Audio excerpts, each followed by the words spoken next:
Bonjour, j'espère que vous allez bien. On se retrouve dans une nouvelle vidéo. Je vais vous parler du Bitcoin, donc un projet que j'ai, de rentrer enfin, dans le Bitcoin. Donc l'objectif de la vidéo, c'est pas d'expliquer, ce qu'est le Bitcoin, les avantages, et cetera. Donc vous allez trouver énormément d'informations sur le sujet.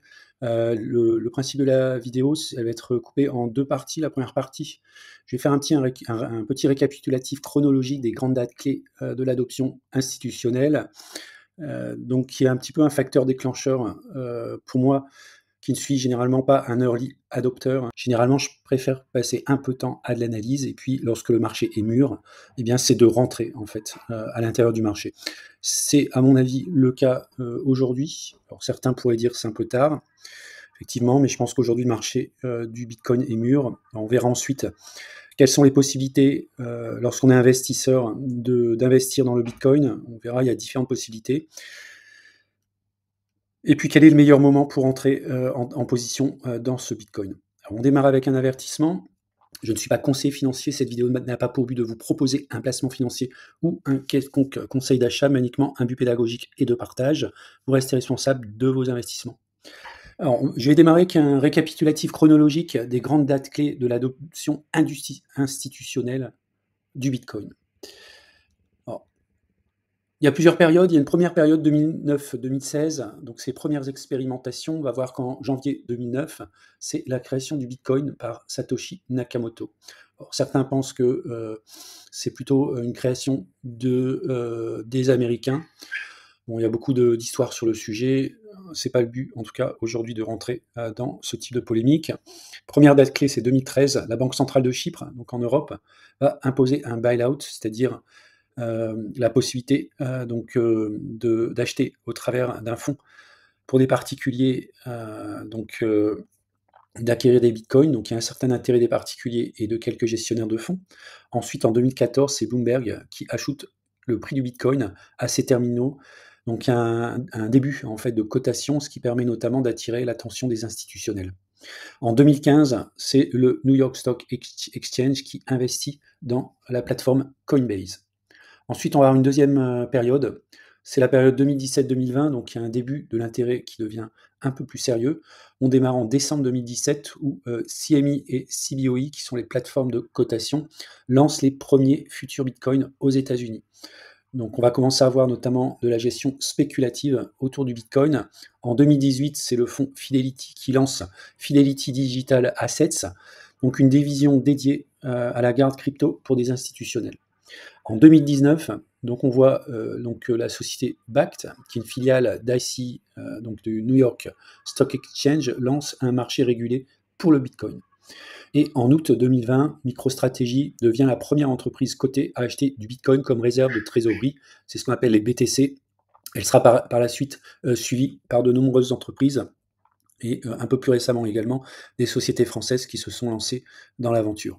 Alors ce qu'il faut savoir, c'est que MicroStrategy, c'était une société qui était éditrice de logiciels dans le domaine informatique décisionnel, qui marchait quand même pas très très bien, était loin derrière, on va dire, les grands leaders qui étaient à l'époque un français, Business Objects, qui s'est fait racheter par SAP, et une société qui s'appelait Cognos, qui s'est fait racheter par Oracle, si ma mémoire est bonne.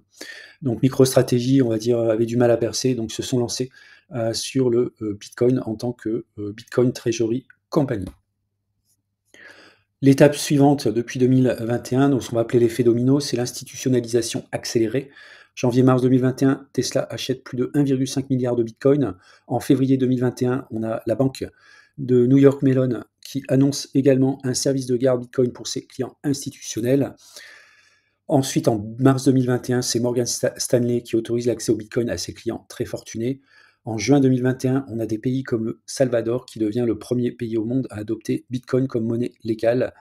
Il y a eu également d'autres pays qui l'ont suivi depuis. En octobre 2021, c'est le lancement du premier ETF Bitcoin à terme, BITO, sur le NYSE, géré notamment par ProShares. Et ça, c'est vraiment le début, on va dire, de la démocratisation des investissements dans le Bitcoin, notamment en dehors des plateformes dédiées.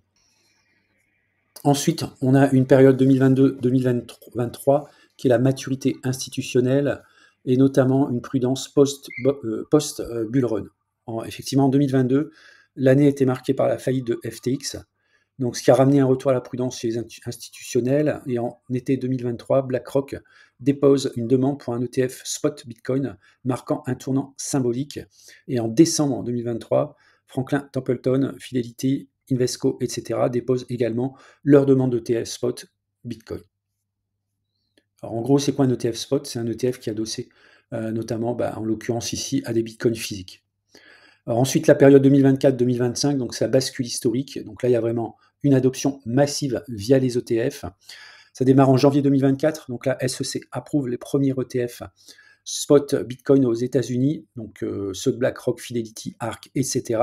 Au deuxième trimestre 2024, les ETF spot accumulent plus de 60 milliards d'euros d'actifs en quelques mois. Donc il y a vraiment une adoption massive aux États-Unis.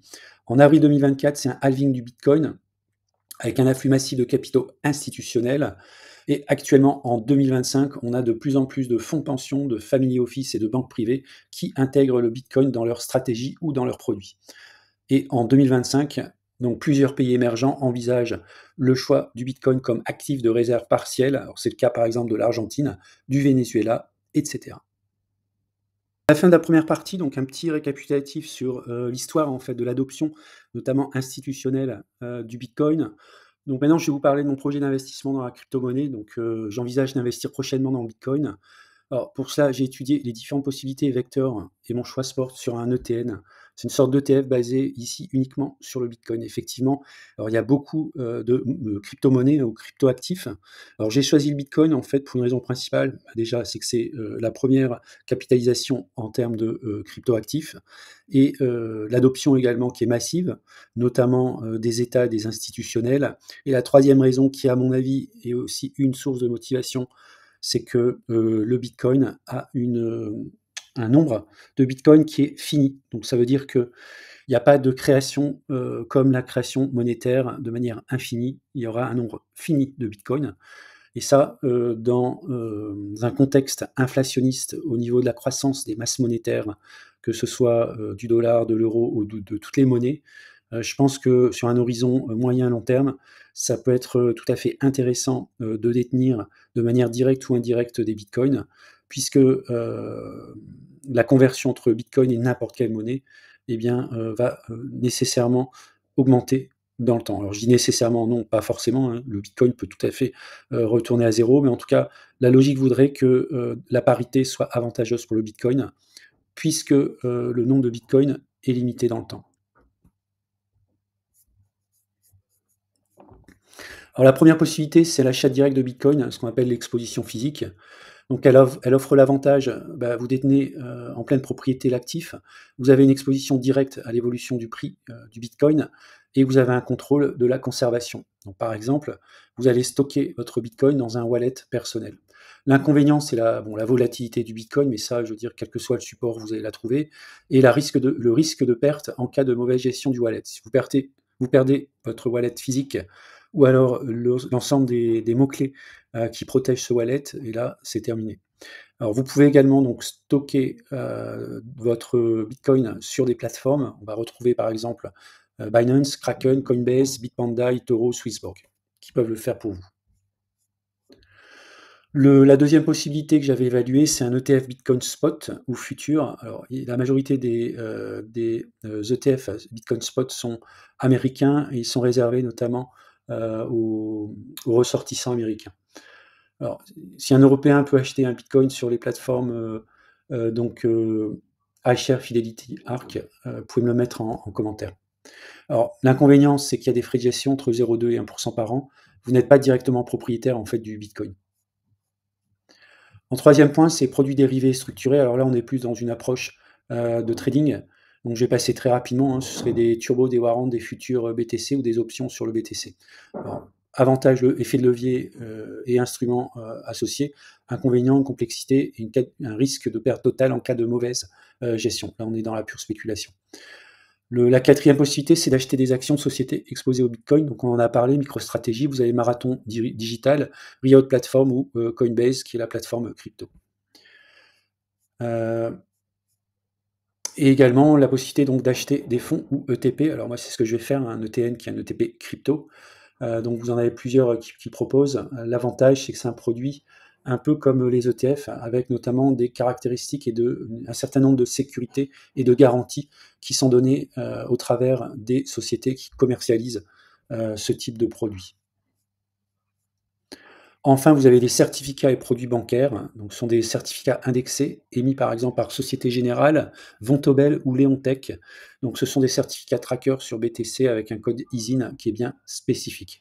Alors, l'avantage, c'est une exposition au Bitcoin sans wallet et c'est intégrable également dans un compte titre, voire une assurance vie luxembourgeoise par exemple.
Alors, l'ETN qui m'intéresse, donc c'est le WTC Wisdom Tree Bitcoin.